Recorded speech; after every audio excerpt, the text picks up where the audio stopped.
రాజకీయ పార్టీలు సైతం ఉదాహరణకి తెలంగాణ తీసుకుందాం. తెలంగాణలో బీజేపీ వారు మాట్లాడట్లేదు. ఆర్బీఐ ఎందుకు అప్పుడు వీటిలో కోర్స్ ఆర్బీఐ గతంలో ఇచ్చింది. బీజేపీ వాళ్ళు వాళ్ళనేమన్నారు, అమిత్ షా గారు వెళ్ళి అక్కడ కూర్చుంటారు. అలాగే టీఆర్ఎస్ వాళ్ళు అయితే మార్గదర్శి ఆఫీసర్ని అదుపులో తీసుకుని విచారణ చేయకపోతే వాళ్ళు కాపాడారు.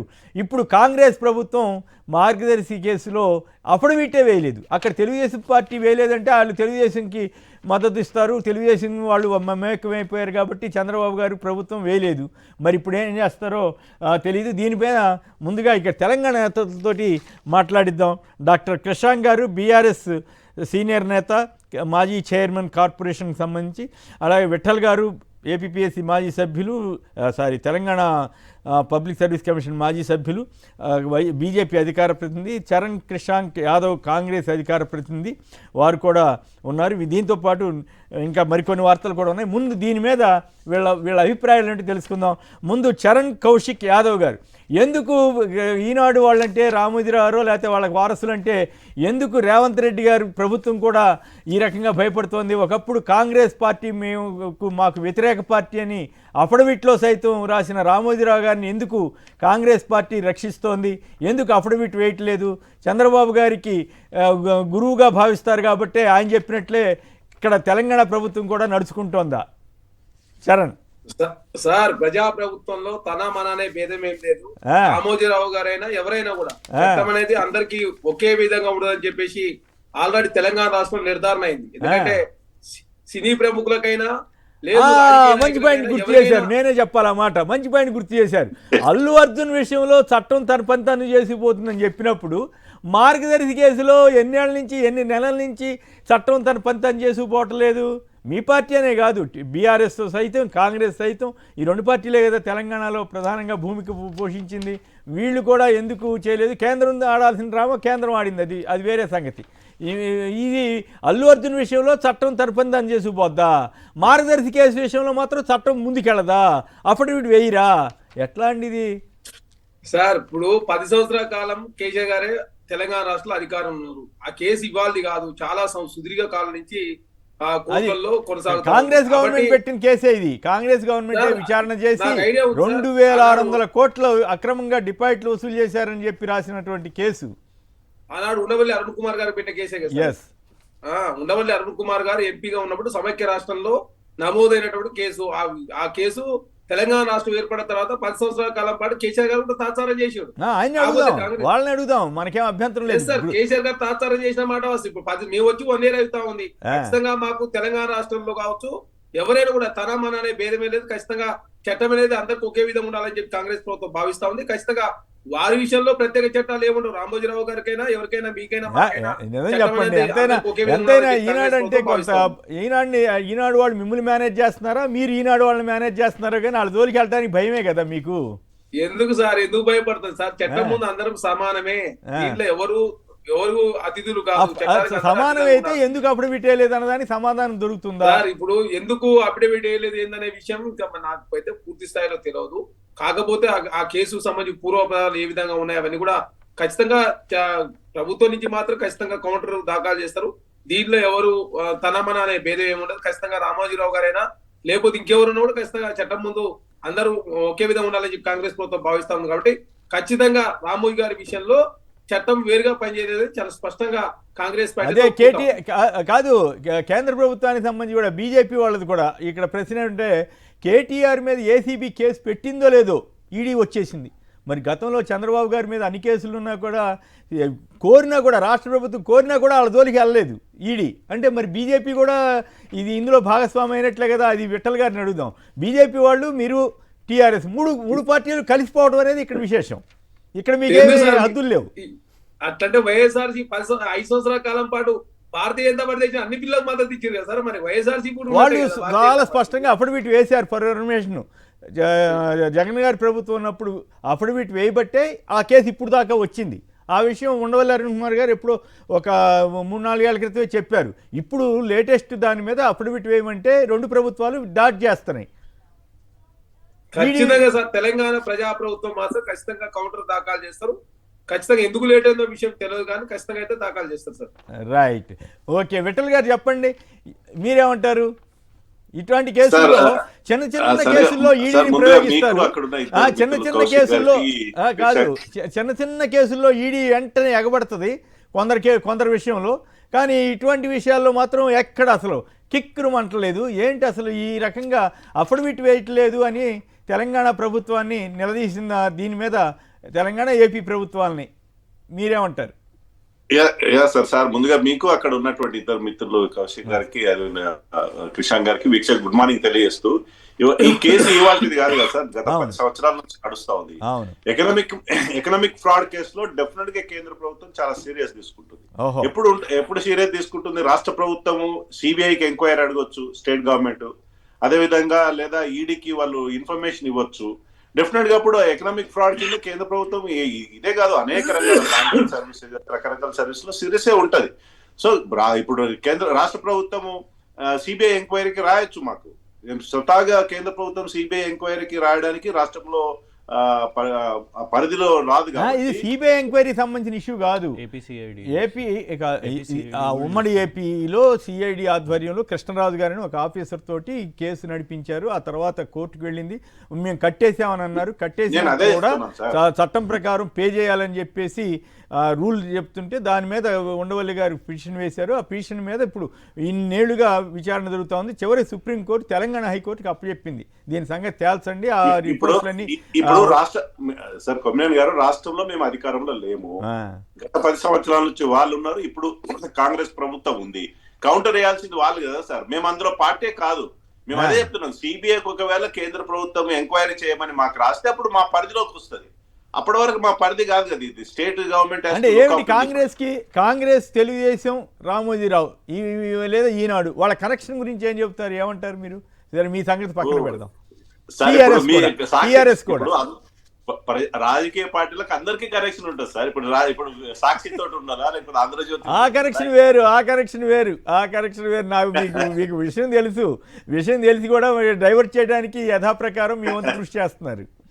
ఇప్పుడు సాధారణంగా పత్రికా వాళ్ళతోటి అన్ని పార్టీలకు అవినాభావ సంబంధాలు ఉంటాయి, కార్డియల్ రిలేషన్స్ ఉంటాయి. డెఫినెట్ గా అది సహజంగా ఉంటది, కాదనట్లేదు. సో ఫ్రాడ్ జరిగినప్పుడు అది అడ్డు రాదు, ఆ రిలేషన్స్ అడ్డు రాదు. తప్పుగానే చూడాల్సి వస్తుంది. డెఫినెట్ గా రాష్ట్ర ప్రభుత్వం మరి కౌంటర్ వేయాలి. గత 10 సంవత్సరాల నుంచి వాళ్ళు కూడా వేయలేదు కాబట్టి ఇది పెద్ద ఎత్తున అక్రమంగా డిపాజిట్స్ కాబట్టి ఎవరైతే డిపాజిట్ చేసి వాళ్ళకి నష్టం జరగకూడదు, వాళ్ళకి న్యాయం జరగాలంటే మరి త్వరగా కోర్టులో కేసు తేలాలి. ఇది అందరి బాధ్యత ఉంటుంది. సహజంగా రాష్ట్ర ప్రభుత్వాలు మరి కౌంటర్ వేస్తే కదా మరి వాళ్ళు కోర్టులో ప్రొసీడింగ్స్ ముందుకు వెళ్ళవు, అది మళ్ళీ ట్రయల్ కి రాదు, అప్పుడు ఫైనల్ జడ్జిమెంట్స్ రాదు. ఇవన్నీ జరుగుతూ ఉంటాయి సార్. బట్ డెఫినెట్ గా ఇది ఒక సీరియస్ ఇష్యూవే. కేంద్ర ప్రభుత్వం దృష్టికి వస్తే మాత్రం తప్పకుండా మేము మా తరపున చర్యలు ఉంటాయి సార్. అబ్బా నిజమా? భలే చెబుతున్నారండి. జనానికి చెవిలో పూలు పెడుతున్నారు.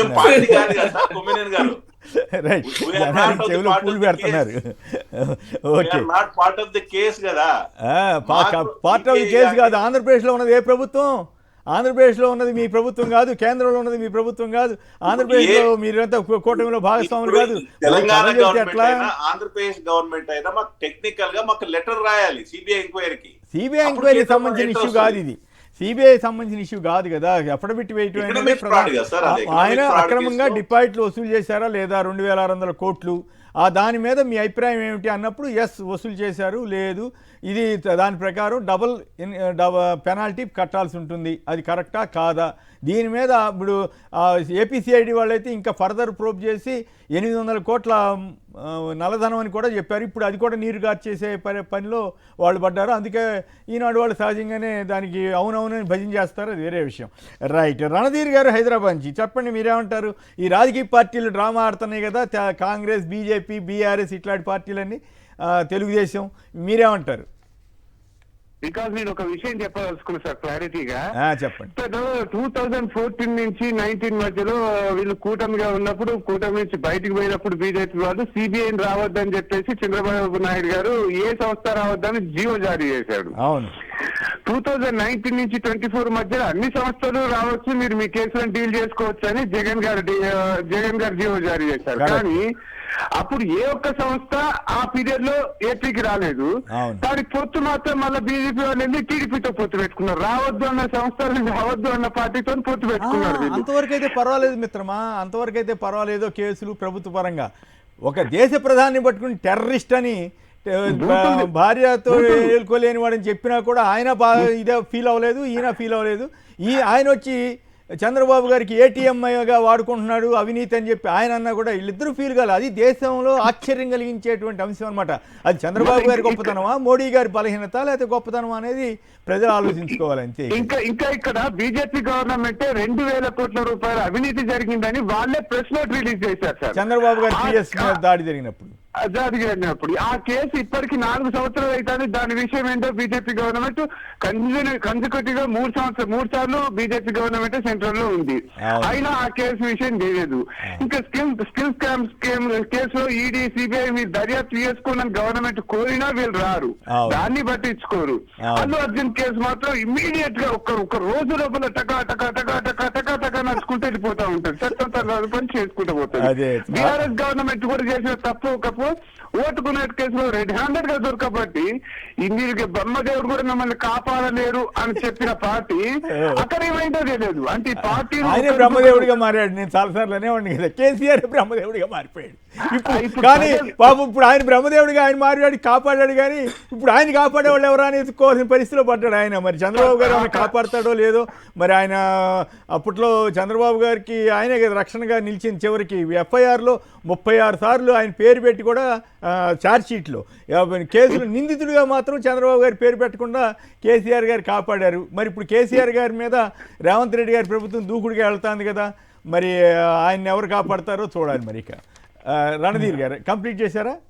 అయిపోయింది సార్. రైట్. సత్యనారాయణ గారు మరొకరు హైదరాబాద్. సత్యనారాయణ గారు నమస్కారం. మాట్లాడండి. మార్గదర్శి కేసులో ఇన్ని రాజకీయ పార్టీలు తెలుగుదేశం కాంగ్రెస్ కదా సార్. తెలుగుదేశం కాంగ్రెస్ ఎట్లయితది అందరికి తెలుసు. ఈనాడు ఏంది, సాక్షి ఏంది, ఆంధ్రజ్యోతి ఏంది అనేది. కాంగ్రెస్ వ్యతిరేకంగా ఎంత పోతారు సార్? అసలు సాక్షి పెట్టాల్సిన అవసరం ఎందుకు వచ్చింది రాజశేఖర రెడ్డి గారికి? వీళ్ళంతే కదా. ఇప్పుడు సార్ వీళ్ళు కాంగ్రెస్ టీడీపీ గాంధీ భవన్ దగ్గర కాంగ్రెస్ కి అపోజిట్ గా పెట్టిన తెలుగుదేశం పార్టీ ఆ జెండాలు పట్టుకొని తిరిగిందంటే అంతకంటే ఎక్కువ రాజకీయాలు ఏమంటాం సార్? సార్ టీఆర్ఎస్ ఉన్నప్పుడు టీఆర్ఎస్ ఏమన్నారు సార్? ఆందోళన కక్ష పట్టిండ్రు, వాళ్ళని ఎమ్మడి పట్టారు, మేము రక్షణ ఉంటామని చెప్పింది కాంగ్రెస్ పార్టీ. అయ్యప్ప సొసైటీ దగ్గర పోతే మేము రక్షణ ఉంటాం, సీమాంధ్ర వాళ్ళకు పగబట్టిందని చెప్తారు. తీసుకోకుండా అట్లా కాంగ్రెస్ ఏం తీసుకుంటారు?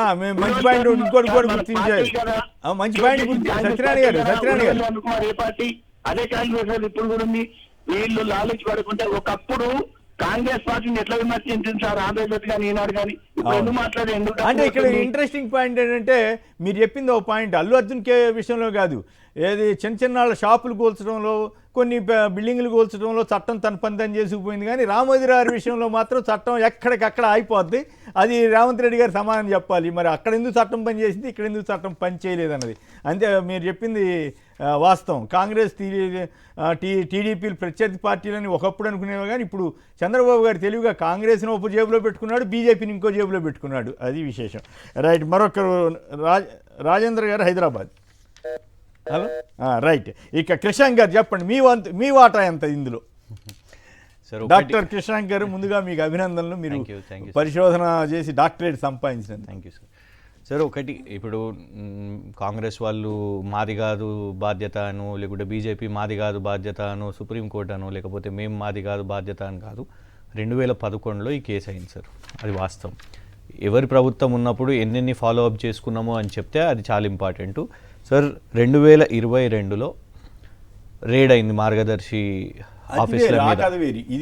లేదు సార్, నేను అనేది ప్రొసీజర్గా, అంటే నేను అనేది మా టైంలో ఏమీ కాలేదని కాదు. టైంలో కూడా కేసీఆర్ గారు మీరు అఫిడవిట్ దాఖలు చేయండి, దీని మీద మీ అభిప్రాయం చెప్పండి అని ఉండవల్లి అరుణ్ కుమార్ గారు ఇన్నిసార్లు అడిగితే చివరికి జగన్ గారు వచ్చిన తర్వాత ఆయన వేశాడు కాబట్టి ఈ మాత్రం నిలబడింది.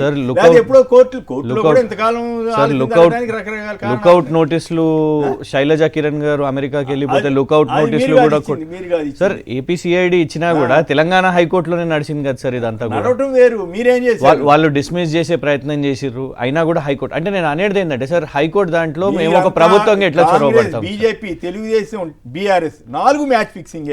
రామోజీరావు అంటే వణుకు, లేదంటే మీరంటే మిమ్మల్ని ఆయన మేనేజ్ చేయగలిగాడు. అంతే కదా. చట్టం ఎందుకు పని చేయలేదు? మీరు చట్టం ప్రకారం జరుగుతుంది అన్నారు కదా, చట్టం ఎందుకు పని చేయాలి? అఫిడవిట్ వేయండి, ఓకే రామోజీరావు గారు అట్లా 2600 కోట్లు వసూలు చేయడం కరెక్ట్ అని రాసి ఇవ్వండి, అభ్యంతరం ఏముంది? ఎందుకు రాయట్లేదు? అది రాయలేదు, ఇది రాయకుండా మాత్రము డైల్యూట్ చేయలేదు, డిస్పోజ్ చేయలేదు సార్.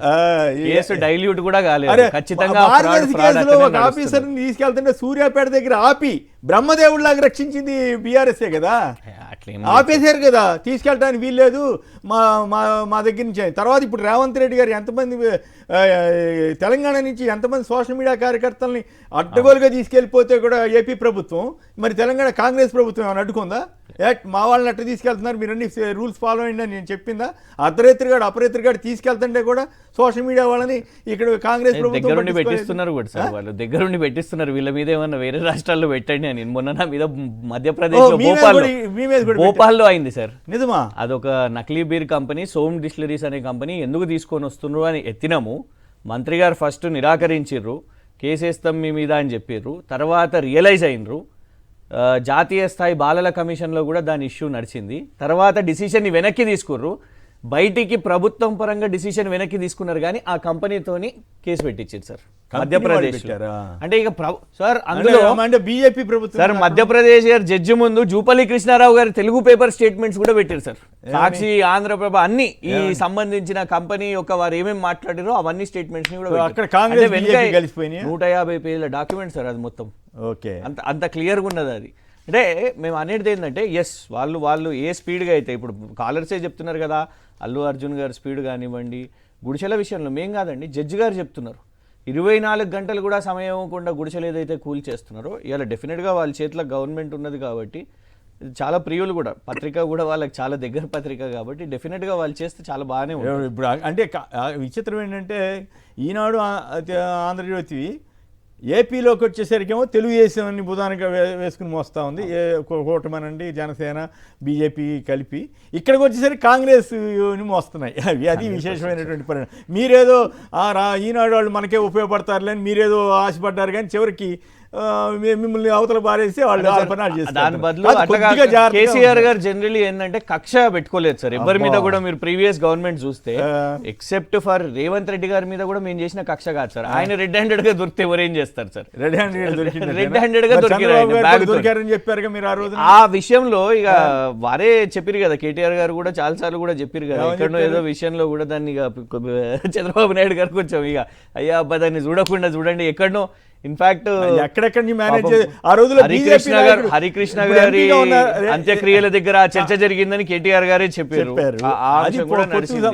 కాదు ఇక్కడ బీజేపీ ఎంపీగా జరిగింది అన్ని రఘునందన్ రావు గారు ఇక్కడ బీజేపీ ఎంపీగా కాకముందు అప్పట్లో ఇక్కడ చర్చలకు వచ్చినప్పుడు ఆయన ఓపెన్ గా న్యాయ వ్యవస్థకు సంబంధించిన ఒక ప్రముఖుడి పేరు చెప్పి ఆయన కేసీఆర్ గారికి ఫోన్ చేసి మీరు కేసు పెట్టమాకండి అంటే కేసీఆర్ గారు తగ్గిపోయాడని ఆయన ఓపెన్ గా చెప్పాడు.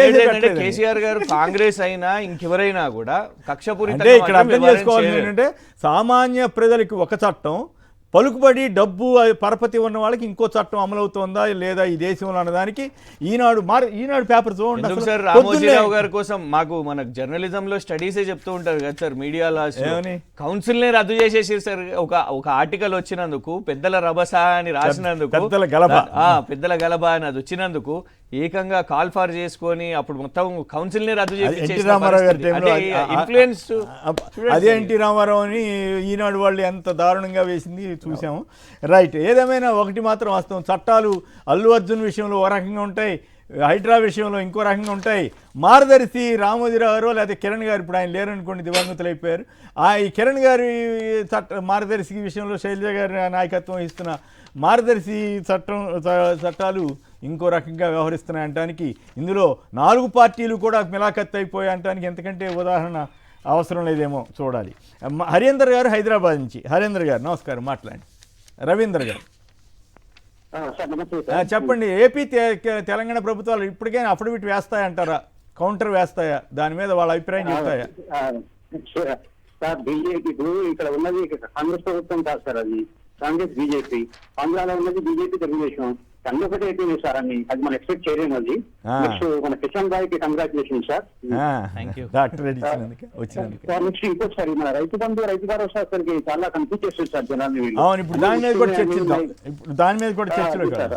అది నెక్స్ట్ ఇంకొక చంద్రబాబు నాయుడు ఎందుకు బీఆర్ఎస్ వల్ల అప్పుడు ఎస్కేప్ చేసిరంట అతను ఇక్కడ ఉండి కుట్రలతోటి గవర్నమెంట్ కూర్చోాలని చూసింది సార్ రేవంత్ రెడ్డి తోటి ఎమ్మెల్యే కొన్ని వాటితోటి ఆయన కాంగ్రెస్ అని తెలిపాడు. అది దానివల్ల మన తెలంగాణకి అడ్వాంటేజ్ అయిపోయింది. మళ్ళీ ఏమైనా కుట్రలు చేసినాక మళ్ళీ కేసు తీసేవాళ్ళు బీఆర్ఎస్ వల్ల. రైట్, ఓకే, మీరు చెప్పింది నాకైతే మీకు ఏమైనా అర్థమైందా అని చెప్పింది, నాకు అర్థం కాలేదు. రైట్, ఓకే, అది మార్గదర్శి కేసులో ఉన్నటువంటి పరిణామక్రమం. ఇక మరొక అంశంలోకి వెళదాం. ప్రతి నెల 4,000 కోట్ల ఆదాయం పెంచాలంట. ప్రభుత్వానికి వస్తున్న ఆదాయం సరిపోవడం లేదు. ఉద్యోగులతో సీఎం రేవంత్ రెడ్డి. ఏంటి విఠల్ గారు, ప్రతి నెల 4,000 కోట్ల ఆదాయం పెంచాలంటే ఏ పరిస్థితి? అంటే ఏడాదికి 45,000 కోట్లు అదనపు భారం వద్దా, లేకపోతే హోల్స్ అంటే లూప్ హోల్స్ని సరిచేసి సంపాదిస్తారా ఉద్యోగుల ద్వారా? ఏమిటి మీ ఉద్దేశం, ఏమనిపిస్తూ ఉంది? సార్, ఇప్పుడు బయటికి ఎవరు చెప్పట్లేదు కానీ ఆర్థిక పరిస్థితి చాలా దీనమైనటువంటి పరిస్థితిలో రాష్ట్ర ప్రభుత్వం ఉంది. వాళ్ళు ఇచ్చినటువంటి 6 గ్యారంటీలు కావచ్చు, రకరకాల పథకాల కోసం చేస్తుండొచ్చు కావచ్చు. వాళ్ళు ఇప్పుడు బడ్జెట్ లో ఎక్స్పెక్టేషన్స్ ఉంటాయి, అంటే బడ్జెట్ ఎస్టిమేషన్స్ అంటారు. ఆ ఎస్టిమేషన్ లో 50% కూడా రీచ్ కాలేదు ఇప్పటి వరకు. డిసెంబర్ వరకు, జనవరిలో ఉన్నాం ఇప్పుడు. ఇంకో జనవరిలో 3 months లో ఎప్పుడు రీచ్ అవుతారు సార్? ఇప్పుడు రాష్ట్ర ప్రభుత్వం ఒకవేళ 4,000 అంటే 45, 48, 50,000 కోట్ల రూపాయలు ప్రజల మీద భారం పెంచాలంటే దేనిపైన పెంచుతారు? ఇప్పుడు ట్యాక్సెస్ పెంచవచ్చు. జిఎస్టీ అంటే జిఎస్టీ ట్యాక్సెస్ అడవులు పెంచడానికి వీల్లేదు. పెంచితే లిక్కర్ పెంచవచ్చు, లేదా పెట్రోల్ పెంచవచ్చు, రిజిస్ట్రేషన్ ఛార్జెస్ పెంచవచ్చు, భూముల ధరలు పెంచి ఇన్కమ్ వచ్చేటట్టు చేయొచ్చు.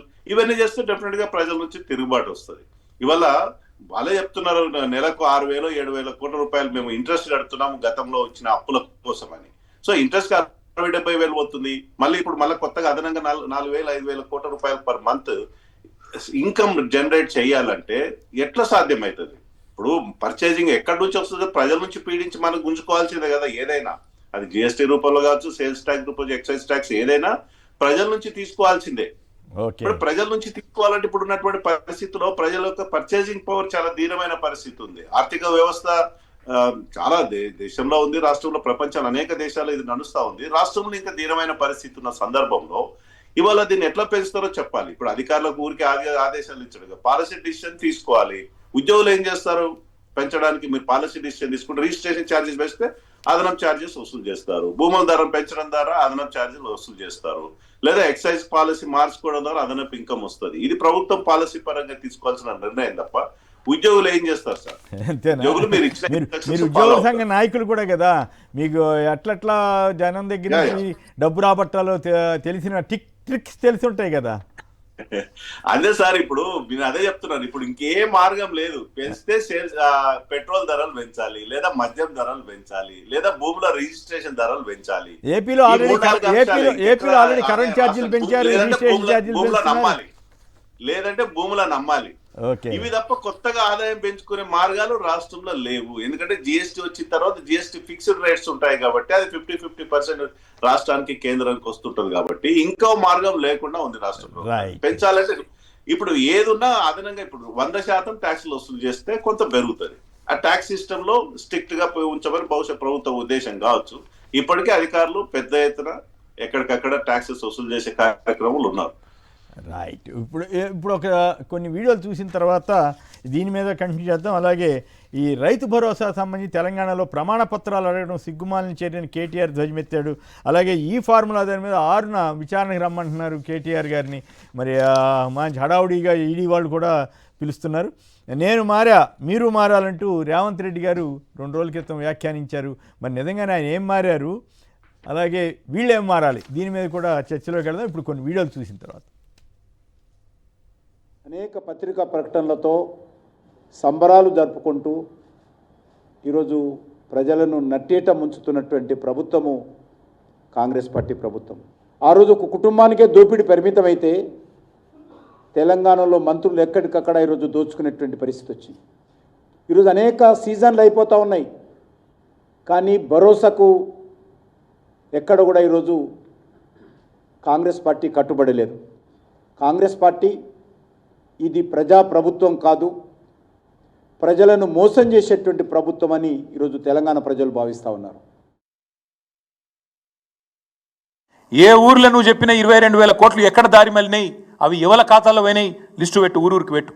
మేము రాష్ట్ర రైతన్నలను అడుగుతున్నాం, నిలదీయండి, ప్రభుత్వాన్ని నిలదీయండి, అడగండి ఎందుకు ఇవ్వాలి ప్రమాణ పత్రం, నేను పెట్టిన కదా ప్రజాపాలనల దరఖాస్తు, ఏడవైంది నా దరఖాస్తు అని అడుగుని. ఈ పోస్టర్లు ఊరూరా వేస్తాం. ఈ ప్రభుత్వం వచ్చినాక ఎగ్గొట్టింది ఒక్కొక్క రైతుకు మొత్తం అందరు రైతులకు కలిపితే దాదాపు 26,500 కోట్ల రూపాయలు. 2 ఎకరాలకు ఎంత, 3 ఎకరాలకు ఎంత, 7 ఎకరాలకు ఎంత, ఇవన్నీ ఊరూరా పోస్టర్లు వేస్తాం. రైతులు అడుగుతారు, ప్రభుత్వానికి సమాధానం చెప్పాలి. బీసీలలో ఉన్నటువంటి కులాలన్నిటికీ కూడా రాజ్యాంగంలో చేర్చి రక్షణ కల్పించుంటే బాగుండేది, కానీ అది జరగలేదు. మరి అది జరిగి ఉంటే ఇవాళ నేను బలంగా చెప్తా ఉన్నా, మన బీసీల సంఖ్యాబలంతో నేను చెప్తా ఉన్నా, ఆనాడే రాజ్యాంగంలో బీసీలకు రక్షణ దొరికి ఉంటే ఇవాళ భారతదేశం అభివృద్ధిలో అమెరికాను దాటేసి ఉండేది అనేటటువంటి విషయాన్ని మనం ఈ ముక్కు నేలకు రాసి మేము బీసీలకు 10 ఏళ్ళుగా తీరని అన్యాయం చేసినాము, ఇప్పుడు పశ్చాత్తాపడుతున్నాం, ముక్కు నేలకు రాసి ధర్నాలు చేయాలా? ఏం ముఖం పెట్టుకొని ధర్నాలు చేస్తారు మీరు ఏలినటువంటి ప్రగతి భవన్, రాజరికపు సొంపునటువంటి ప్రగతి భవన్కు జ్యోతిబా పూలే భవన్గా మార్చుకున్నాం మేము. మా ఒత్తిడి వల్ల కదా మీరు సెక్రటరీకి అంబేద్కర్ పేరు పెట్టినారు. కాళేశ్వరం ప్రాజెక్ట్ ఎవరి పేరు మీద ఉండే? సో ఎస్సీలకి బీసీలకి తీరని అన్యాయం చేసినటువంటి పార్టీ ఈ దేశ చరిత్ర అవుతుండే బీఆర్ఎస్ పార్టీ. ఇలా మీరు నాకు ఇంకా అర్థం కాదు, ఏ ముఖం పెట్టుకొని మీరు బీసీల గురించి మాట్లాడుతూ ఉన్నారు? బీసీలకు తీరని అన్యాయం చేసినారు. ఈ అన్యాయం పూడ్చడానికి కాంగ్రెస్ పార్టీ ప్రయత్నం చేస్తూ ఉంది. తెలుగుదేశం పార్టీ అధికారంలోకి వచ్చిన మొదటి సంవత్సరం అంటే 2025 జనవరి నాడు జాబ్ క్యాలెండర్ మేము ప్రకటిస్తాం. ఎన్ని ఉద్యోగాలు, ఎప్పుడు ఎగ్జామ్లు అవుతాయి, ఎప్పుడు ఇంటర్వ్యూలు అవుతాయి, ఎప్పుడు ఆఫర్ లెటర్ వస్తుంది, చాలా స్పష్టంగా జనవరి 1, 2025 మేము ఇస్తాం. సో ప్రభుత్వ ఉద్యోగంలో ప్రతి సంవత్సరం జాబ్ క్యాలెండర్ మేము. రైట్, అది లోకేష్ గారు ఇచ్చిన హామీ. ఆ రోజుల్లో ప్రచారం చాలా వాగ్దానాలు చేశారు, వాటిలో ఇది ఒకటి. మరి జనవరి 1 దాటిపోయింది. పైగా ఆయన చెబుతున్నారు ఇంజనీరింగ్ కాలేజీ వాళ్ళకి ఫీజు రీయింబర్స్మెంట్ కూడా చాలా కాలేజీలకు ఇవ్వలేదని మొన్న క్యాబినెట్లో ఆయన చెప్పారు. విద్యా వ్యవస్థ గురించి ఎంత అధ్వానంగా మారుతోంది అన్నదానికి మరి అట్లాగే నిరుద్యోగుల్ని మోసం చేశారా, లేకపోతే వాళ్ళకి ఏమన్నా చిత్తశుద్ధితోటి పనిచేస్తున్నారా అన్నదానికి లోకేష్ గారి బైట్సే ఇంట్రెస్టింగ్. ఒక పక్క రైతు భరోసా వ్యవహారం గందరగోళంగా నడుస్తోందని అంటున్నారు. ఇంకోవైపు ప్రభుత్వం ప్రతి నెల 4,000 కోట్ల ఆదాయం పెంచుకోవాలని రేవంత్ రెడ్డి గారు చెబుతున్నారు. ఈ రెంటి మీద కృష్ణాంక్ గారు ఎట్లా స్పందిస్తారు చూద్దాం. ఆ తర్వాత నేను మారా మీరు మారాలంటున్నారు సీఎం రేవంత్ రెడ్డి గారు. అచ్చంగా చంద్రబాబు స్టైలే నాకు అనిపించింది. గతంలో చంద్రబాబు గారు అనేక సార్లు ఇట్లాగే మాట్లాడుతుండేవారు. ఇప్పుడు ప్రాంతీయ పార్టీ స్టైల్లోకి రేవంత్ రెడ్డి గారు కూడా కాంగ్రెస్ని తీసుకొస్తున్నారు అన్న దాని మీకు వెళ్దాం. ముందుగా కృష్ణాంక్ గారు చెప్పండి, ప్రతి నెల 4,000 కోట్ల ఆదాయం, ఇంకోవైపు రైతు భరోసా. సార్ మీ నాయకుడినేమో 6వ తారీఖున రమ్మన్నారంట. దాన్ని ఏమున్నది లేండి సార్, అది పెద్దగా ఆ ఇష్యూ కూడా ఏం లేదు, కోర్టులోనే తెలుస్తుంది కదా సార్. చాలా స్పష్టంగా 2 సార్లు కూడా మాకు అరెస్ట్ రాలేదంటే కారణం ఏంటిది? ఇవాళటి వరకు కూడా ప్రభుత్వం సైడ్ నుంచి అసలు అందులో క్రిమినల్ మోటివ్ ఏంటిది అనేది చెప్పలేకపోతున్నారు. అవినీతి ఏంటిది అనేది కూడా జడ్జి గారు ముంగట వచ్చేసింది ఉత్సాహంగా 24 గంటల్లోపే సార్. 24 గంటల్లోపే పొంగులేటి శ్రీనివాసరెడ్డి గారి రేడు విషయం మీద ఇవాళటి వరకు ఒక అంశం లేదు. షోదా కాంట్రాక్టు కేటీఆర్ గారు పోయి కేంద్ర మంత్రి గారికి ఇచ్చారు. అచ్చా, కేటీఆర్ గారిది పక్కన పెడదాం, BJP floor leader Maheshwar Reddy గారు కూడా ఇందులో అవినీతి ఉంది అని చెప్పారు. షోదా కాంట్రాక్ట్లో సొంత బావమర్దికే 1,137 కోట్ల కాంట్రాక్ట్ని ఇచ్చారు అని. మరి దాని మీద ఇప్పటి వరకు సపోర్ట్ లేనిది, దీని మీద ఎందుకు ఇంత స్పీడు అనేది? ఎందుకంటే ఇదే ఇష్యూస్ ఇప్పుడు నిన్న రైతుల గురించే ఎత్తారు. ఇవ్వండి సార్, ఒకటే సంవత్సరంలో ఈ 2 సార్లు దరఖాస్తులు పెట్టుకోవడం ఏంటిదో విచిత్రం సార్. ఫస్ట్ కులగణన అనేది మొన్న చెప్పారు, దాంట్లో అన్ని డీటెయిల్స్. దానికంటే ముందు సంవత్సరం మొదల్లోనే ప్రజాపాలన అని తీసుకున్నారు సార్. 1,06,00,000 దరఖాస్తులు అందరి దగ్గర స్వీకరించారు. అందులో సెకండ్ పాయింటే రైతు భరోసా అని ఉన్నది చాలా స్పష్టంగా. మరి ఆల్రెడీ రైతు భరోసా కోసం మీరు అప్లికేషన్స్ తీసుకున్న తర్వాత ఇవాళ మళ్ళీ రైతు భరోసా కావాలంటే మీరు ఇది పెట్టండి అంటే తాత్సారం చేయడం ఎంతసేపు? వాస్తవం ఏంటంటే ఆయన మీరైనా కోనలకి అన్నిటికీ డబ్బులు తీసుకుంటే వెళ్తే అది నష్టం కదా. ఇప్పుడు డబ్బులు కావాలంటే ఎక్కడి నుంచి వస్తాయి? ఇప్పుడు 4,000 కోట్లు మరి ఆయన ఎక్కడి నుంచి తీసుకురావాలి ఆదాయం? సార్ 1-2 అంశాలతోని మీరు 65 లక్షల మందికి 65 లక్షల రైతులది మీరు నష్టం చేస్తారా? అట్లాంటిది అంటే నేను అనేది అప్పట్లో ఏంటంటే- మాబోట్రాలు కూడా నిజాయితీగా చెప్పాలి. సార్, నేనన్నా నేను మాబోట్రాలు అబద్ధం అని కూడా చెప్తున్నాను. ఎక్కిరించేవాళ్ళం. బెంజ్ కార్లు వెళ్ళి రైతు భరోసా తీసుకుంటున్నారు అని చాలా మంది వ్యంగ్యంగా సార్ మేము అనేవాళ్ళు. అందుకే మేము ఏమని చెప్పినాము అంటే ఆ వ్యక్తులను మేము ఏమన్నామంటే ఎవరికైతే వద్దో మీరు దాన్ని వదిలేసుకోండి అని చెప్పినాం. ఒక మంచి పథకం మీరు కాదు సార్ వదిలేసుకోమంటే ఎంతమంది వదులుకున్నారు? అది వాళ్ళ తప్పిదం సార్, ఆ ఇండివిజువల్స్ తప్పిదం. ఇప్పుడు కాంగ్రెస్ పార్టీ ఒక ప్రయత్నం చేస్తుంది, అందరికీ ఇవ్వలేమంటే సరే వాళ్ళు ముందే చెప్పు ఉండాల్సింది అర్హులైన వాళ్ళకి ఇట్లా ఇస్తామని. వాళ్ళు మీతోటి పోటీ పడి వాళ్ళు ఇస్తామన్నారు. ఇప్పుడు వాళ్ళు కండిషన్స్ పెట్టక తప్పని పరిస్థితి. దాన్ని పేరు మార్చి మేము ఇంకెక్కువ ఇస్తాము అని చెప్పగానే పాపం నమ్మినరు కూడా రైతులు, వాళ్ళకు ఓట్లు కూడా వేసారు.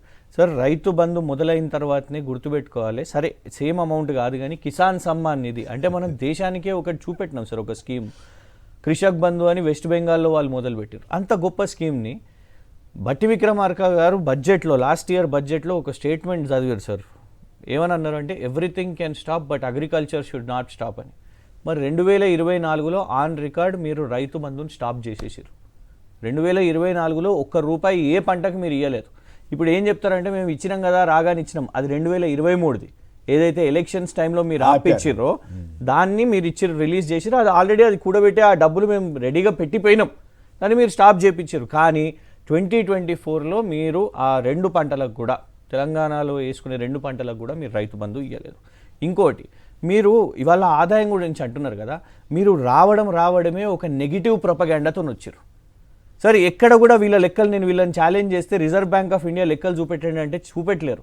టాప్ 20 రాష్ట్రాల్లో కూడా తెలంగాణ అప్పులు లేవు. In fact reserve bank of India స్పెషల్గా మొత్తం రాష్ట్రాల మీద స్టడీస్ చేసినప్పుడు తెలంగాణను ఒక స్పెషల్ కేస్ స్టడీ ఏమని చెప్పిందంటే వీళ్ళ పొటెన్షియల్, వీళ్ళు తీసుకునే అప్పు 30 సంవత్సరాల పీరియడ్ కోసం తీసుకున్నా వీళ్ళు 14 సంవత్సరాల్లోనే కట్టేయగలిగే పొటెన్షియల్ ఉంది అని అంత గొప్పగా మనకు బిడిదిస్తే వీళ్ళు ఏం చేసిర్రు, తెలంగాణను విలనైజ్ చేద్దామని ప్రయత్నం చేశారు. తెలంగాణలో భాగంగా కాళేశ్వరంని కూడా విలనైజ్ చేద్దామని ప్రయత్నం చేశారు సార్. సార్ ఇగోండి ఇవాళ ఫ్రంట్ పేజ్ వార్త, రేవంత్ రెడ్డి గారు హైదరాబాదు దాహార్తి తీర్చడానికి 20 TMCని తరలిస్తున్నారు మల్లన్న సాగర్. ఎక్కడి నుంచి? కాళేశ్వరం నుంచి. కానీ కాళేశ్వరం కూలిపోయింది, అది వేస్ట్ అయిపోయింది, ఇక కథం మటాష్. ఇది ప్రచారం సార్ వాళ్ళది. కానీ వాళ్ళ చూడండి ఏ హైదరాబాద్కి నువ్వు నీళ్లు డ్యామేజ్ అయిన మాట వాస్తవమే, నీళ్లు వచ్చిన మాట వాస్తవమే. ఏ ప్రాజెక్టులో ఎన్ని జరగలేదు సార్, దేశవ్యాప్తంగా ఎన్ని ప్రాజెక్టులలో చిన్న జరగవు. మనం కొత్తగా ఒకటి మొదలు పెట్టినప్పుడు మనం ఇల్లు కట్టుకునేటప్పుడు కూడా చిన్న క్రాక్ వస్తుంది, మనం ఎందుకు క్యూరింగ్ ఇవన్నీ కూడా చేస్తూ ఉంటాం. కానీ దాన్ని విలన్గా చూపెట్టి రాహుల్ గాంధీ గారు వచ్చి అగో చూడండి అని ఇట్లా ఫోటోలు దిగి ఎలక్షన్ టైంలో ఇదంతా కూడా చేశారు. ఇంకోటి సార్, ఇప్పుడు వీళ్ళ ఆదాయము అని ఇదంతా మాట్లాడుతున్నారు కదా, ఫస్ట్ వల్ల కర్ణాటకదే ఉదాహరణ చూసుకుందాం. ఇగోండి కర్ణాటకలో నిన్నటి వార్త ఇది. ఏంటది? మహిళలకు మీరు ఉచిత బస్సును మొదలుపెట్టారు, మగవాళ్లకు చూడండి 15% ఇంకా అధికంగా మీరు టికెట్ ధరను పెంచుతున్నారు. ఇట్లా మీరు ఆదాయం చేస్తారా? ఆదాయం మీ మార్గం ఇదా? రేపు ధరలు పెంచే మార్గం ఇదా? రేపు బస్సు టికెట్లను ధరలు పెంచడము, లేకపోతే విద్యుత్ ధరలు పెంచడము, విద్యుత్ ఛార్జెస్ పెంచడము, లేకుంటే ఇంకేదైనా ఛార్జెస్ పెంచడము. మీరు ఫస్ట్ చేసిన తప్పు ఏంటంటే కొన్ని స్కీమ్స్ని మీరు ఇవాళ అగ్రికల్చర్లో పెట్టే ఆ డబ్బు ఏదైతుందో సార్ అది ప్రొడక్టివిటీ. రైతు బంధు అనేది ఎందుకు తీసుకొని వచ్చినాం, వాళ్ళు ఇంకా వ్యవసాయం చేయాలని ప్రోత్సహించడానికి మనం తీసుకొని వచ్చినాం. ఒక దళిత బంధు ఎందుకు వచ్చింది, వాళ్ళు ఆ మార్కెట్లో ఒక యూనిట్ వాళ్ళు కొనుగోలు చేసుకుంటే దాన్ని ఉపయోగించుకొని దాంతో మార్కెట్లో రెవెన్యూ జనరేట్ అంటే ఒక్కొక్క స్కీము అవి తీసుకొని రావడం జరిగింది. ఇవాళ విచిత్రం ఏంటంటే మమ్మల్ని అప్పులు అని బద్నాం చేశారు సార్. ఒక్క సంవత్సరంలోనే నేనే వాళ్ళ పార్టీకి చెందిన పత్రికలో ఒక వెలుగు, దిశానో, ఇంకేదో ఆంధ్రజ్యోతో, ఈనాడో ఈ లెక్కలు చూపెడతలేను నేను, RBI లెక్కలు చూపెడతాను సార్. ఒకటే సంవత్సరంలో 1,30,000 కోట్ల అప్పు ఆల్రెడీ తీసుకున్నారు. ఇంకొక 3 నెలల్లో రిజర్వ్ బ్యాంక్ ఆఫ్ ఇండియా దగ్గర నుంచి 30,000 కోట్లు కావాలని అర్జీ పెట్టుకున్నారు. ఎగ్జాక్ట్లీ సార్, 30,000 కోట్లు.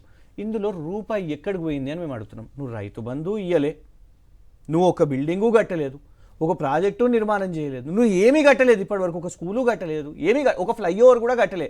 నువ్వు ఓపెనింగ్ చేసే ఫ్లైఓవర్లు మాయే, నువ్వు ఫోటోలు దిగే ఉద్యోగాలు భర్తీ మాయే.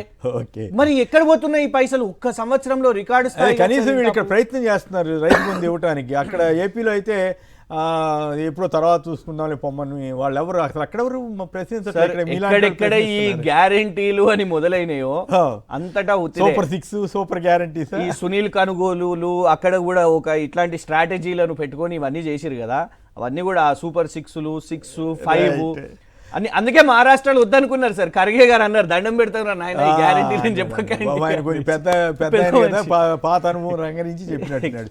రైట్, చరణ్ గారు చెప్పండి, ఏమిటి ఈ రైతు భరోసా అయిపోయిన తర్వాత మాట్లాడదాం. నేను మారా మీరు మారాలని రేవంత్ రెడ్డి గారు అంటున్నారు. అచ్చం చంద్రబాబు స్టైల్ అనిపిస్తూ ఉంది. దాని మీద మళ్ళీ వెళదాం. ఇమ్మీడియట్గా ఈ 4,000 కోట్ల ఆదాయం ప్లస్ రైతు భరోసాకి మీరు అనేక కండిషన్స్ పెడుతున్నారు, ప్రమాణ పత్రాలు అడగడం ఏంటని కేటీఆర్ గారు నిన్న ప్రశ్నించారు. మీరేమంటారు సార్? ఇప్పుడు ప్రమాణ పత్రాలంటే మేము ఎంత సాగు చేస్తున్నాం చెప్పి డిక్లరేషన్ ఇస్తే తప్ప సార్? అది ఒక పథకానికి కండిషన్స్ ఉంటాయి కాబట్టి నాకు పప్పు కూడుతున్నట్టు వాళ్ళు 25,000 కోట్ల రూపాయలు 2018 నుంచి 2023 వరకు గుట్టలకు, చెరువులకు, ఔటరింగ్ రోడ్డు పోయిన ల్యాండ్లకు ఇవ్వడంతో ప్రజాధనం 25,000 కోట్ల రూపాయలు వృధా అయింది. కాబట్టి అట్లాంటి పరిస్థితులు ఉండొద్దు, నిజమైన రైతులకు మేలు జరగాలని చెప్పి ప్రభుత్వం భావిస్తా ఉంది. రైతు భరోసా సాయం పెంచబోతా ఉన్నాం. ఇప్పుడు నిజమైన రైతులకు అన్నప్పుడు వ్యవసాయం చేసుకున్న వాళ్ళకి ఇస్తారు కాబట్టి నిజంగా సాగు పెరుగుతుంది. అప్పుడు మీరు అనుకున్న విధంగా పెరగదు కదా. అంటే గుట్టలకు, చెరువులకు, లేకపోతే ఔటరింగ్ లో పోయిన ల్యాండ్కి ఇవ్వాలని చెప్పి బీఆర్ఎస్ పార్టీ కోరుకుంటుందా? చెప్పండి మరి. అంటే మీ ఇష్టం వచ్చినట్టు ఆనాడు ప్రజాదరణ వృధా చేసి తెలంగాణ 6,70,000 కోట్ల రూపాయలు అప్పు చేసిరు. అసెంబ్లీలో చాలా స్పష్టంగా బట్టి ప్రకటించి అప్పుడు ఎప్పుడైంది బీఆర్ఎస్ పార్టీ? ఇప్పుడు చెప్తుండే మేము ఆర్బీఐ లోన్ ఇవి తీసుకున్నాం, అవి తీసుకున్నాం, మొత్తం కలిసి 6,70,000 కోట్ల రూపాయలు అప్పు తీసుకుని చెప్పేసి గ్యారంటీ లోన్లు, ఆర్బీఐ లోన్లు, ఎఫ్ఆర్బిఎం లోన్లు, అదేవిధంగా కార్పొరేషన్ ద్వారా తీసుకున్న లోన్లు అన్ని చాలా స్పష్టంగా బట్టి గారు ప్రకటించాడు. అప్పుడేమో అసెంబ్లీకి ప్రతిపక్ష నాయకుడు రాకుండా ఇప్పుడు ఫ్రేమ్ లో కూర్చొని మేము అంత అప్పు చేయలేదు, ఆర్బీఐకి ఇది చెప్పిన. ఆర్బీఐ ప్రతి సంవత్సరం ఒక రిపోర్ట్ ఇస్తుంది. అదే మేము వచ్చిన తర్వాత ఎన్ని అప్పులు చేసినాం? మేమంటే 1,20,000 కోట్ల రూపాయలు అప్పు చేసినాం. చూపించండి మరి 1,20,000 కోట్ల రూపాయలు ఎక్కడ అప్పు చేసినాం మేము? అనవసరంగా ప్రజలు తప్పుదారి పట్టించే ప్రయత్నం బీఆర్ఎస్ పార్టీ చేస్తా ఉంది. ఖచ్చితంగా స్కీమ్ లో ఏ రైతుకు నష్టం జరగదు, నిజమైన రైతులకు నష్టం జరగదు అని చెప్పేసి కాంగ్రెస్ ప్రభుత్వం కోరుకుంటాం. అదే కాకుండా మీరు రైతు బంధు అందరికి ఇచ్చి మరి ఎందుకు ఓడిపోయింది సార్ బీఆర్ఎస్ పార్టీ? అంటే 100 ఎకరాల మీకు రైతు భరోసా ఇవ్వడంతో, రైతు బంధు ఇవ్వడంతో ప్రధానంగా భూములేని వాళ్ళు కావచ్చు, రైతు కూలీలు కావచ్చు, కౌలు రైతులంతా కూడా మీకు ఓట్లేలే. కాబట్టి తెలంగాణ రాష్ట్రంలో ఏ పథకమైనా కూడా కండిషన్స్ అనేవి ఉంటాయి. కాబట్టి నిజమైన రైతుల మేలు జరగాలని చెప్పి ప్రభుత్వం భావిస్తా ఉంది. ఆ దిశగానే అడుగులు పడతా ఉన్నాయి. ఖచ్చితంగా సంక్రాంతి లోపు రైతు భరోసా కాంగ్రెస్ ప్రభుత్వం ఇవ్వబోతా ఉంది. అదే కాకుండా 7,500 రూపాయలు రాష్ట్ర ప్రభుత్వం ఇవ్వబోతా ఉంది. అదే కాకుండా మీరు గతంలో లాగా ఎఫ్టీఎల్ లో, చెరువుల్లో, లేకపోతే కుంటల్లో, లేకపోతే వ్యవసాయం చేయని పూలకు 80% రైతు భరోసా ఇచ్చేది లేదని చెప్పేసి ఆల్రెడీ సబ్ కమిటీ చైర్మన్ బట్టి విక్రమార్క గారు, మెంబర్లు పొంగులేటి శ్రీనివాసరెడ్డి గారు, తుమ్మల నాగేశ్వరరావు గారు, శ్రీధర్ బాబు గారు పాత 9 జిల్లాల్లో రైతులతో మాట్లాడిన తర్వాత కాంగ్రెస్ ప్రభుత్వం ఒక నిర్ణయం తీసుకోబోతా ఉంది. ఈ రోజు కేబినెట్ సమావేశం జరగబోతా ఉంది. కేబినెట్ లో నిర్ణయం మొత్తం పూర్తి స్థాయిలో ఏం చేయబోతా ఉన్న రైతు భరోసా సంబంధించి పూర్తి స్థాయిలో అన్ని సంబంధించినటువంటి అన్ని అంశాలు కూడా ప్రకటించబోతా ఉంది ప్రభుత్వం. రైట్ సార్, ఒక్క సెకండ్. అరే మధ్యలో మళ్ళీ వచ్చలేదు, నాకు అర్థం కాదు. విను సార్, నేనేం మాట్లాడతలేదు, బట్టనే మాట్లాడుతుంది, నేను మాట్లాడతలేదు. తెలంగాణ గురించి మాట్లాడా, నాకు అర్థం కాదు. అంటే కర్ణాటక పోయి గాడ చార్జీలు పెంచారు. లేదు, తెలంగాణ గురించి బట్టనే మాట్లాడుతున్నాడు. జర విను రాదు. అయ్యో దండం పెడతాయో మీకు ఒక్కరికి తెలుసు అన్నట్టు నాకు అర్థం కాదు. అంటే ల్యాప్టాప్ ఎందుకు సార్ అంత చేసి పాపు కూడి చేసి ప్రతి గంటకు 9 కోట్ల రూపాయలు రోజు విను విను విను విను విను బట్టి గారు ఏం మాట్లాడుతున్నారు? ఒక సెకండ్ విను రాదు. మిత్రమా చరణ్ గారు ఆగండి, చరణ్ ఆగండి మిత్రమా, చరణ్ ఆగండి ప్లీజ్. తెలంగాణ దివాలా చూపించింది బీఆర్ఎస్ పార్టీ. ఈ సంవత్సరం ఏం చేసి వస్తుంది? ఓకే, భూమి లేని నిరుపేద కుటుంబ అందరికి ఇదే నెల డిసెంబర్ అఖిల భారత కాంగ్రెస్ కమిటీ దేశ స్వాతంత్రం కోసం ఆవిర్భించినటువంటి పార్టీ. తెల్లవాళ్ళ బ్రిటిష్ వాళ్ళ చేతుల్లో నలిగిపోతున్నటువంటి ఈ జాతికి విముక్తి కలిగించడం కోసం ఆనాడు అఖిల భారత కాంగ్రెస్ కమిటీ ఉద్భవించినటువంటి రోజు డిసెంబర్ 28, 1885. పేద ప్రజల కోసం, ఈ దేశం కోసం ఆలోచన చేసే పార్టీ కాబట్టి ఆ డిసెంబర్ 28 నాడు ఆ ల్యాండ్లెస్ పూర్ కూడా మేము ప్రతి కుటుంబానికి 12,000 రూపాయలు వచ్చినాయా సార్? ఇది కూడా సంక్రాంతి, ఉగాదో, లేకపోతే నెక్స్ట్ దసరా వరకు ఇది రాలేదు. అంటే ఇట్లా మొన్న కూడా ఇదే సంవత్సరం 2024లో కూడా ఒక్కొక్క పండుగ చెప్పిర్రు, ఒక్కొక్క గుడి పేరు, ఒక్కొక్క దేవుని పేరు చెప్పిర్రు. అవి నడవలేదు. ఏపీలో చంద్రబాబు గారి ప్రభుత్వం, రేవంత్ గారి ప్రభుత్వం గుడి పక్షులు కదా సార్. రాఘవేందర్ ఆదిలాబాద్ నుంచి. రాఘవేందర్ గారు నమస్కారం, మాట్లాడండి. కట్ అయినట్టుంది. విఠల్ గారు చెప్పండి, ఈ పంచాయతీలో మీరేటి? ఇక ఇప్పుడు అధికారులకు 6 గ్యారెంటీల పేరు మీద హామీలు ఇచ్చి 10,000 నుంచి 15,000 పెంచుతామని హామీ ఇచ్చి గెలిచింది కాంగ్రెస్ పార్టీ. వాళ్ళ బాధ్యత అది, వాళ్ళ అది నెరవేర్చాల్సింది. ఇంకా 2 ఇన్స్టాల్మెంట్స్ ఇప్పుడు 2024లో ఇప్పటి వరకు జూన్లో రావాల్సింది ఇవ్వలేదు, డిసెంబర్లో రావాల్సింది ఇవ్వలేదు. 2 ఇన్స్టాల్మెంట్స్ పెండింగ్ ఉన్నాయి కాబట్టి దాదాపు 2 అంటే వాళ్ళ లెక్కనే తీసుకుంటే ఒక ఎకరానికి 30,000 సార్. 2 ఇన్స్టాల్మెంట్ వాళ్ళ లెక్క తీసుకుంటే ఎకరానికి 30 సంవత్సరానికి 30,000 రూపాయలు అవుతుంది. మరి డెఫినెట్ గా ఈ కండిషన్స్ అనేది డెఫినెట్ ప్రజల నుంచి తీవ్రమైన వ్యతిరేకత వస్తుంది. ఎంఆర్ఓ ఆఫీస్ రైతు ఎవరో ఎంఆర్ఓ ఆఫీస్ దగ్గర రికార్డ్స్ ఉంటాయి కదా సార్, క్లియర్. ఒక గ్రామానికి సంబంధించిన యూనిట్ తీసుకుంటే మండల రెవెన్యూ ఆఫీస్ లో పట్టదారు పాస్బుక్ లలో 1B లో పానిలో ఈవెన్ ఇప్పుడు ధరణి పేరు మీద ఇప్పుడు భూమాతల రికార్డ్స్ ఉంటాయి, ఎవరిది భూమి అని. అది పోడు భూమి, వ్యవసాయేతర భూమి, వ్యవసాయానికి అనుకూలమైన భూమి కూడా రికార్డు ఉంటుంది. అది మెట్ట భూమి లేకపోతే ఇంకో రకమైన అన్ని రికార్డ్స్ ప్రభుత్వం దగ్గర ఉండగా ఇవాళ మళ్ళీ ప్రజల దగ్గర మీరు దరఖాస్తు పెట్టుకోండి ఇస్తామంటే ప్రజల నుంచి తీవ్రమైన వ్యతిరేకత. దరఖాస్తు అంటేనే ప్రజలు భయపడతారు సార్. ఊర్లలోకి వస్తారు, ఆయన మళ్ళీ వాళ్ళకి అంట చెప్పుకోవాలి, ముప్పు డబ్బులు ఇస్తేనే దరఖాస్తు అప్లోడ్ చేస్తామని రకరకాలు ఉంటాయి గ్రామాలలో మనం చూస్తున్నాం. సో అట్లాంటి ప్రజలకు ఇబ్బంది పెట్టకుండా, రైతులకు ఇబ్బంది పెట్టకుండా వాళ్ళ దగ్గర ఉన్న రికార్డ్స్ ఏవైతున్నాయో ఆ రికార్డ్స్ కు అనుగుణంగా రైతు భరోసా ఇవ్వాలి. సార్ మీరు కొండల గుట్టలకు వేయకండి, ఎవరు దాన్ని హర్షించరు. ఇప్పుడు మల్లారెడ్డి గత ప్రభుత్వం మల్లారెడ్డికి రైతు బంధు చేసిండ్రు, ఇంకా పెద్ద పెద్ద ఫామ్ హౌస్ లో రైతు బంధు ఉంది. అట్లాంటి వాళ్ళకి పక్కకు పెట్టండి. వ్యవసాయం చేసిన పేద రైతుకి ఒక లిమిటేషన్ అని పెట్టుకుంటే అభ్యంతరం లేదు. పేద రైతుకి డెఫినెట్ వాళ్ళు చెప్పినటువంటి రీతిలో 10,000 నుంచి 15,000 రూపాయలు ఎకరానికి ఇస్తామన్నారు. అది ఇవ్వాల్సిన బాధ్యత రాష్ట్ర ప్రభుత్వం పైన ఉంది. ఆపడం ద్వారా రైతుకు చాలా నష్టం. ఎక్కడ ఇస్తారు రావాల్సిన ఆదాయం రాకపోతే ఏం చేస్తారు సార్? కాదు విఠల్ గారు, పన్నులు వేద్దామంటేనేమో మీరు అంతా అడ్డం పడతారు. లేదు అదనపు ఆదాయం 4,000 సంపాదించని అని చెప్తుంటే ఎట సంపాదిస్తారని మీరు అడుగుతారు.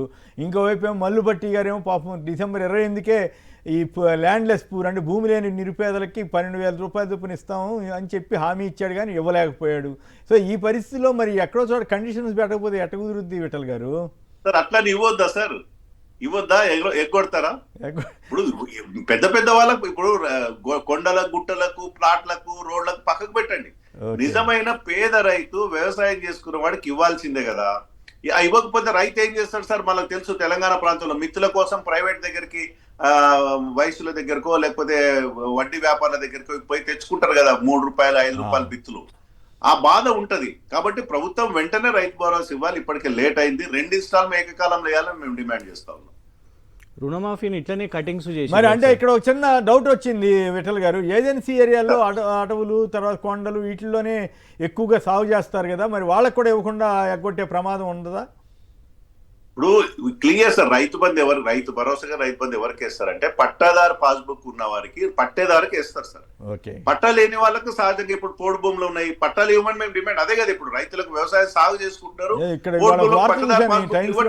వచ్చింది 4 లక్షల ఎకరాల అడవి భూమిని పట్టదారు పాస్బుక్లు ఇవ్వాలి కదా సార్. పోడు భూములు వ్యవసాయం చేసుకున్నారు. ఇప్పుడు గత ప్రభుత్వాలు అనేక ప్రభుత్వాలు హామీ ఇచ్చాయి. ఇచ్చేలోపు రైతు భరోసా అయితే రావడం కష్టమే కదా వాళ్ళకి. అందుకని ముందు ఇవ్వాలనుకుంటే ఎంతసేపు సార్ ఇవాళ భరోసా రైతు ధరణిలో కానీ భూమాతలో కానీ చాలా ఈజీగా వాళ్ళ పట్టదారు పాస్బుక్లు ఇవ్వచ్చు. రైట్. ఇక మరో ఆసక్తికరమైన అంశంలోకి వెళదాం. నేను మారా మీరు మారాలి, రేవంత్ రెడ్డి గారి వ్యాఖ్య. మంత్రులు ఎమ్మెల్యేల జాతకాలు నా దగ్గర ఉన్నాయి, నా ప్రోగ్రెస్ రిపోర్ట్ కూడా తెప్పించా, మీకిస్తా. స్థానిక సంస్థల ఎన్నికలు మనకెంతో కీలకం, విజయం సాధించాల్సిందే. ఏడాది పాలన అనుభవాలు వచ్చే 4 ఏళ్ళు పనిచేస్తాయి. అచ్చంగా నాకైతే గతంలో చంద్రబాబు గారు ఇవే డైలాగులు చెప్తుండేవాడు, మీ జాతకాలు నా దగ్గర ఉన్నాయి, లేకపోతే నేను మారా మీరు మారాలి. ఏంటి మారటం ఏంటంటే అసలు రేవంత్ రెడ్డి గారిలో ఏముంది, ఏం మారాడు, ఏం మారబోతున్నారు? చరణ్ గారు ఇప్పుడు ఎవరైనా కూడా వస్తున్నటువంటి మార్పులు అనుకూలంగా అంటే సర్వే రిపోర్ట్లు కావచ్చు, లేకపోతే నేను అందుబాటులో ఉంటున్నా లేదా, లేకపోతే అందరు కలుస్తున్నా లేదా, నేను ఈ 1 ఇయర్ కాలంలో అసలు నేను ఏ విధంగా పరిపాలన పరంగా ముందుకు పోయినా, ఎంతమంది కలిసినా, ఏ విధంగా టైం ఇచ్చినా, ఇవన్నీ బేరీజ్ వేసుకున్నప్పుడు ఖచ్చితంగా నేను మారినా, మీరు కూడా మారండి, ప్రజలకు అందుబాటులో ఉండండి, ఒక్కొక్క రిపోర్ట్ నా దగ్గర ఉందని చెప్పేసి ఆ సందర్భానుసారంగా నూతన సంవత్సరం వచ్చింది కాబట్టి ఈ నూతన సంవత్సరం అందరూ మారని చెప్తే దాన్ని చంద్రబాబు నాయుడుతో పోలిస్తే సార్ నాకు అర్థం నేను నా కాదు. ఉద్దేశం ఒక్కొక్కరికి ఒక నేనేం అందం ఉంటది. తగ్గించట్లా, మీరు ప్రతిదానికి దయచేసి చంద్రబాబు నాయుడు నేను గారితో తగ్గించట్లా నాకు ఆ స్టైల్ గుర్తుకొచ్చింది. చంద్రబాబు గారు నేను గతంలో చూసేవాళ్ళం కదా, ఆ ప్రభుత్వం నడుపుతున్నప్పుడు ప్రతిసారి క్యాబినెట్ మీటింగ్లోనూ శాసనసభ పక్ష సమావేశంలోనూ ఇట్లాంటి డైలాగులే వాడుతుండేవారు. ఈయన రేవంత్ రెడ్డి గారు కూడా అప్పట్లో ఎమ్మెల్యేగా ఉన్నారు కదా, అఫ్కోర్స్ అపోజిషన్లో ఉన్నప్పుడు అనుకుంటుంది. బట్ ఓవరాల్గా అయితే ఆ పరిస్థితి అప్పట్లో ముఖ్యమంత్రిగా ఉండి అట్లాగే మాట్లాడుతుండేవారు. ఒక ప్రాంతీయ పార్టీ తరహాలో తెలంగాణలో కాంగ్రెస్ని మార్చగలిగాడా, ఆ శక్తిని చూపించగలుగుతున్నాడా రేవంత్ రెడ్డి గారు అన్నదే నాకు వచ్చినటువంటి ఒక చిన్న సార్ ఇక్కడ ప్రాంతీయ పార్టీని కదా సార్, ఎవరైనా ఆ సంవత్సరం స్థాయిలో. అయిపోయిన తర్వాత కొత్త సంవత్సరం మనం ఏ విధంగా ఉండాలా, పాత సంవత్సరం ఏ విధంగా గడిచిపోయింది, ఏ విధంగా మనం ఉంటే ఏ విధంగా ప్రజలకు అందుబాటులో ఉంటాం, ఏ విధంగా మంచి పరిపాలన అందించగలుగుతాం అనే దానిలో భాగంగా మాత్రమే రేవంత్ రెడ్డి గారు మరి, ఎందుకంటే వారు ప్రతి సంవత్సరం అంటే అట్లా కాదు ఎప్పుడైనా ఇప్పుడు, చెప్పే అట్లా కాదు మాటలే కదా అవి. ఈ చదవగానే దాని సందర్భానుసారంగా కాదు నేను చెప్పిన మాట్లాడే చెప్పే ఉపయోగం లేదు. అట్లా కాదు, ఇక్కడ నాకు చిన్న డౌట్ ఏమొచ్చిందంటే ఈ ఏడాది కాలంలో ప్రభుత్వ పరంగా ఏమేమి తప్పులు జరిగినాయి, లేదు మంచి జరిగింది, ఇదిగో ఇది మంచి చేసాం, ఇది తప్పు జరిగింది, ఇది సరిదిద్దుకున్నామంటే అదొక పద్ధతి.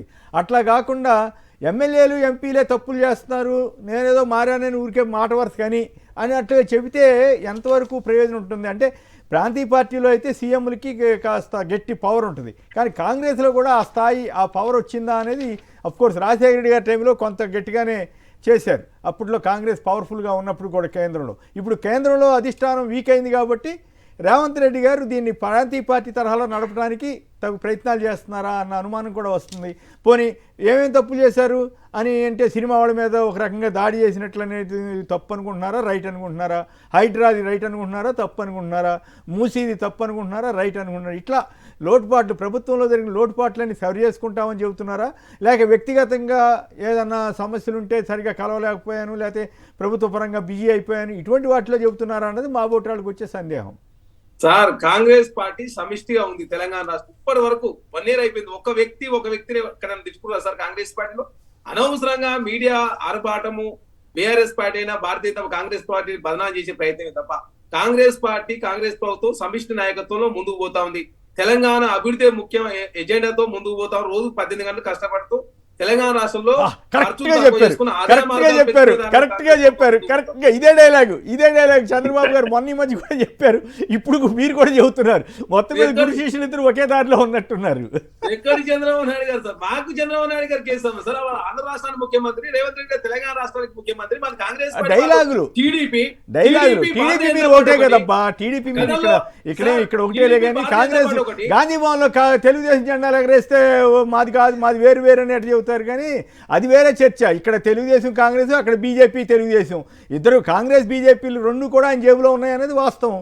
వాళ్ళు అంత పెద్ద నాయకులు కూడా మీ నాయకులు కూడా సార్ భారతీయ రాష్ట్రంతో మారింది బీఆర్ఎస్ పార్టీ, భారతీయ రాష్ట్రంతో మారింది తెలంగాణ రాష్ట్రంలో.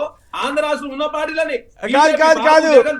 ఇప్పుడే నాకు సమాజం ఓ మిత్రుడు చెబుతున్నారు నాకు ఇప్పుడే, తుమ్మల నాగేశ్వరరావు గారు కాంగ్రెస్ మంత్రా లేకపోతే తెలుగుదేశం నాయకుడా, తెలుగుదేశం ఆఫీసులకు వెళ్తున్నా అంటే ఇప్పుడు కూడా వెళ్తున్నా అంట. నిజవాడి సార్ ఇప్పుడు తెలుగుదేశం తోటి మాకు ఎలాంటి పొత్తు లేదు.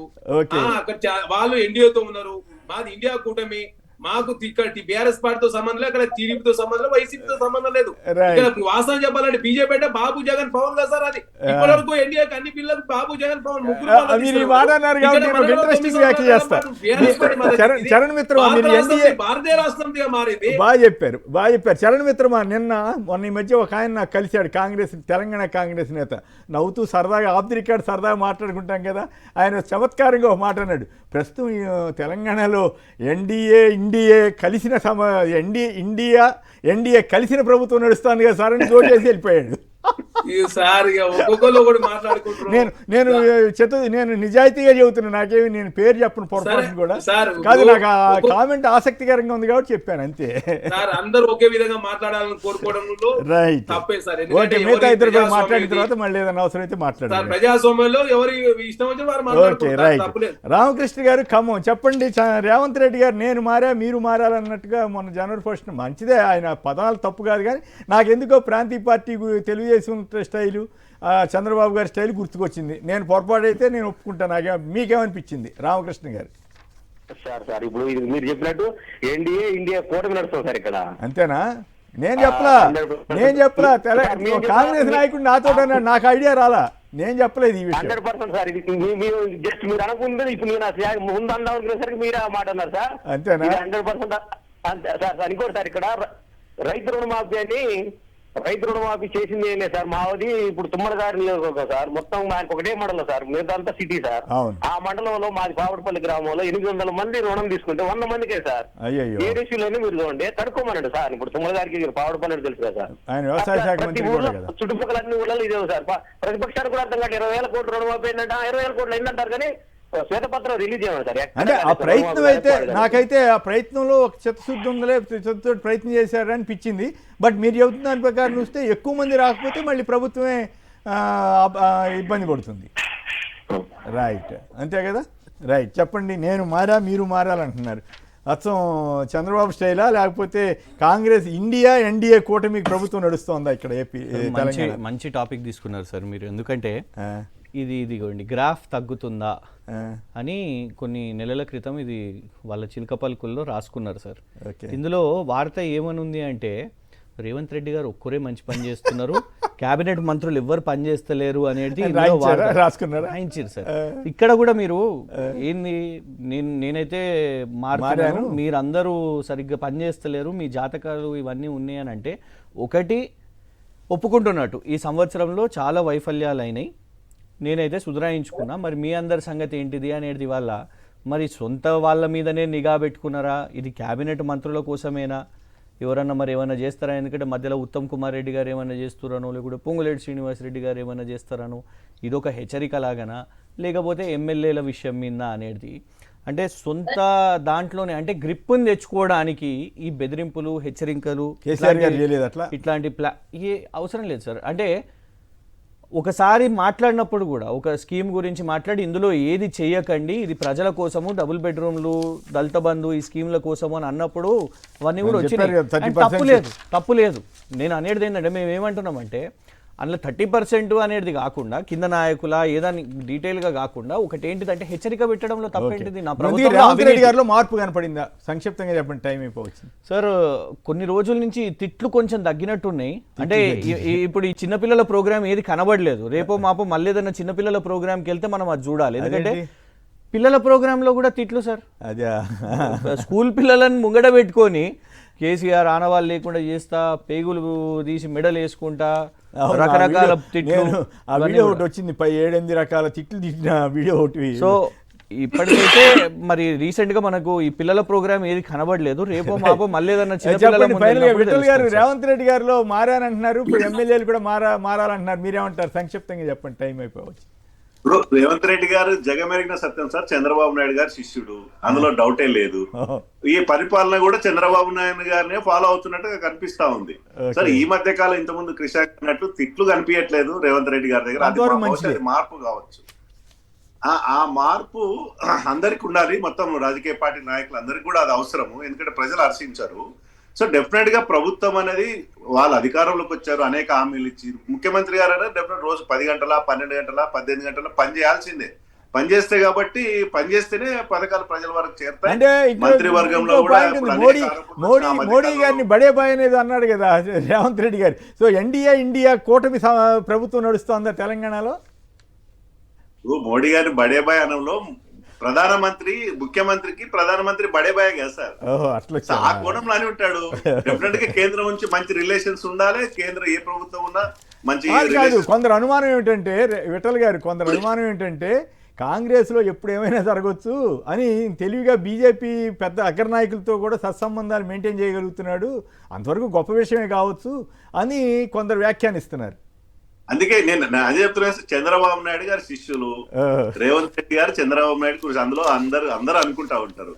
చంద్రబాబు నాయుడు గారి పాలన అనేక లోపాలు ఉన్నాయి గతంలో. అది తన చంద్రబాబు యొక్క పాలన యొక్క లోపాన్ని కూడా తను కంటిన్యూ చేస్తే మాత్రం తిరస్కారానికి గురి అయ్యే అవకాశం. మీకు గుర్తుంది కదా, మీకు కూడా తెలుసు కదా, మీరు ఉద్యోగ సంఘాలు చంద్రబాబు గారు ఇదే మాటలు అంటుండేవాళ్ళు కదా, నేను మారాను, లేకపోతే మీరు మారండి, నేను బాగానే ఉన్నాను, 18 గంటలు పనిచేస్తున్నాను ఇట్లాంటి. చంద్రబాబు నాయుడు గారు మీకు తెలుసుగా సార్ బాగా. చంద్రబాబు నాయుడు గారు తన సొంత మంత్రుల పైన, ఎమ్మెల్యేల పైన నిఘా పెట్టి అనేక కార్యక్రమాలు చూసాం, భయభ్రాంతులకు గురి చేసిన సందర్భాలు కూడా చూసినాం.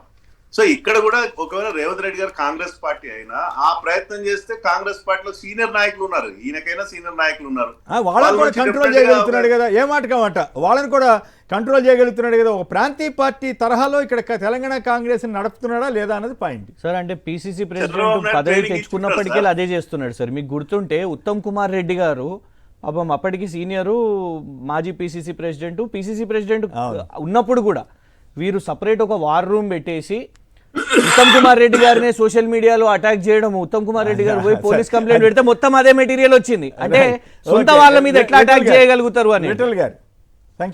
ఇప్పుడు గత ముఖ్యమంత్రులలో రాజశేఖర రెడ్డి గాని లేదా చంద్రబాబు నాయుడు గారు కానీ ఈవెన్ కేసీఆర్ గారు మంచి పనులు డెఫినెట్ గా ముఖ్యమంత్రులు వారసత్వం తీసుకోవడంలో తప్పులేదు సార్. కానీ వారు చేసినటువంటి అనేక రకాల ప్రజాకంటక నిర్ణయాలను తీసుకుంటే మాత్రం ప్రజల నుంచి తిరస్కారం వస్తుంది సార్. రైట్. ఏదేమైనా రేవంత్ రెడ్డి గారు ఈ డైలాగు నాకేం వేరే అభ్యంతరకరమైన విషయం ఏం కాదు, కానీ సరదాగా ఉంది. నేను మారా మీరు మారాలనగానే చంద్రబాబు గారి గత పాలన అంతా గుర్తుకొచ్చింది. ఇప్పుడు కూడా అలాగే మాట్లాడుతున్నారు. ఇక్కడ రేవంత్ రెడ్డి గారు కూడా కాంగ్రెస్ని ఒక ప్రాంతీయ పార్టీ తరహాలో తన పట్టు కొనసాగించేలాగా ప్రయత్నం చేస్తున్నారా అన్నదే చర్చ. ఈ డాక్టర్ కృషాంక్ గారు, అలాగే విఠల్ గారు, చరణ్ కౌశిక్ యాదవ్ గారు అందరు కూడా ధన్యవాదాలు. ఇది నేటి చర్చ కార్యక్రమం. నమస్కారం.